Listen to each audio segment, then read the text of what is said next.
So Soyinka was actually saying, look, uh, he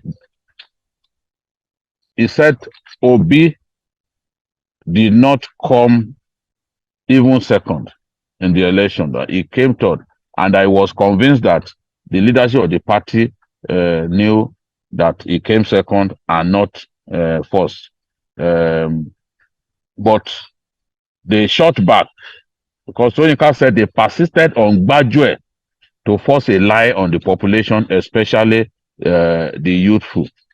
But they are saying that they were surprised that Soyinka didn't even talk about how INEC compromised the election, how INEC failed to live up to expectation, how the election was badly managed. And they are saying we will not allege selective amnesia as the reason for Soyinka's wrong prognosis, but we would have expected an elder statesman, which we thought he was, by remaining on the side of caution. We also want to let him know that building a new Nigeria is a dream whose time has come, and Nigerian youths will not relent until such dream is realized. Soyinka went further to say that Obi was actually being used by some generals. He said some generals, including one who owns a university. It is not difficult to know that I was referring to Obasanjo because Obasanjo never denied his support for Peter Obi because he never liked Atiku and he has never liked Tinubu. He fought Tinubu bitterly between 1999 and 2007, the same way he fought Atiku from 2003 to 2007, and he insisted that Atiku would not um, uh, succeed him as president. He even wanted to sack Atiku as vice president, but the courts stopped him by telling him that, look, it is a joint ticket. You cannot remove your deputy unless the National Assembly impeaches him. And at that time, he didn't have the support of the National Assembly to have Atiku impeached. So it was clear that he preferred Peter Obi to win the election. But clearly, Obasanjo didn't have the political strength to engineer victory for Peter Obi in the election. I've said repeatedly, and I'll say it again.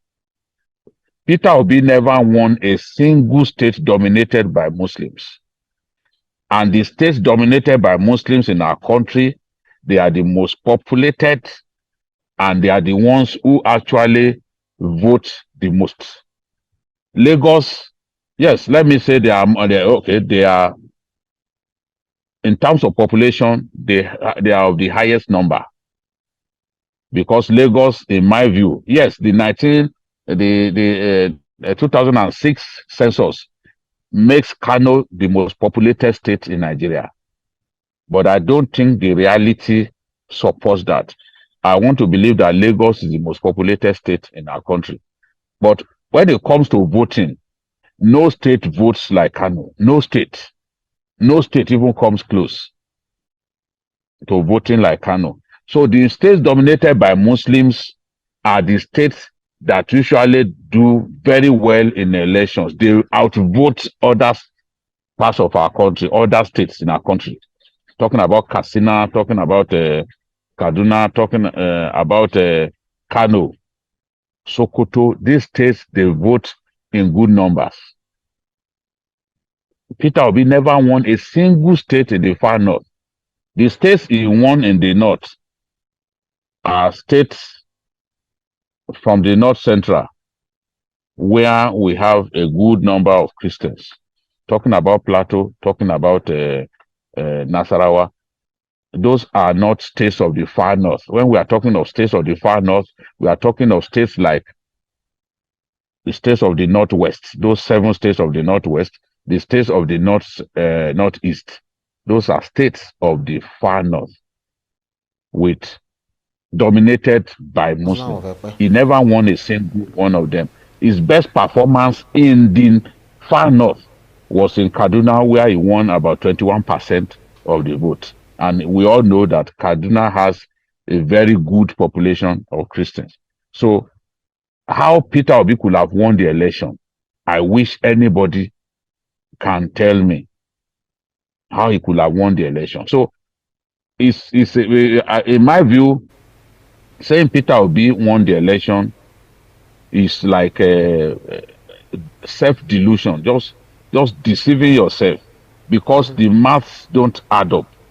You will not be able to sit before anybody who understands the nature of politics in our country, the voting demographics and all that. You will not be able to argue conclusively that Peter Obi won the election, That's right. the 2023 election. Yeah. So he came third. And so you can pay tribute to him. And I will also say that he did well by breaking that monopoly of two political parties dominating our elections.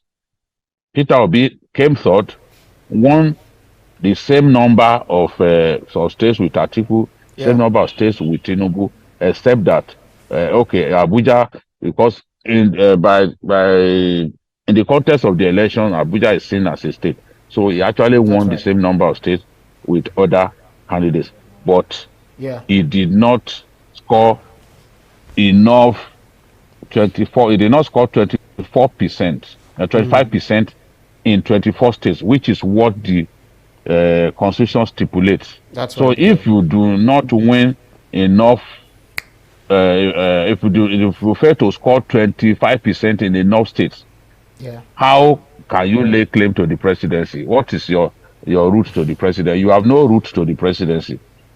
That's That right, route BKO. merely exists in your dreams. So That's right, this is the BKO. way it is, and this is the truth.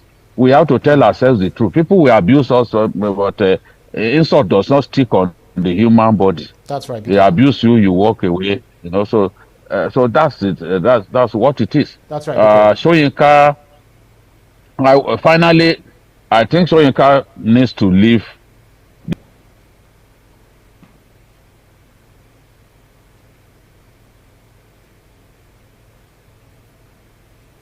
Stop attacking them. He shouldn't be provoking them the way he's doing. Not attack really. He shouldn't be provoking them. He should just leave them alone. The election has come and gone. He should leave the obedience, whatever it is they call themselves. So, Yeah, but then BKO, Professor Wole Soyinka said that he told the presidential candidate of the party before the presidential election that if he lost the election, it would be his followers who lost it for him. But in actual fact, Professor Soyinka wasn't the only one who called Obi's attention to this, really, BKO. his attention to what? To the fact that his supporters will also make him lose the election with their conduct. Well, there's nothing anyone can do about that. Ordinary cooking competition. These people turned against the person that they saw as the rival of the Nigerian girl.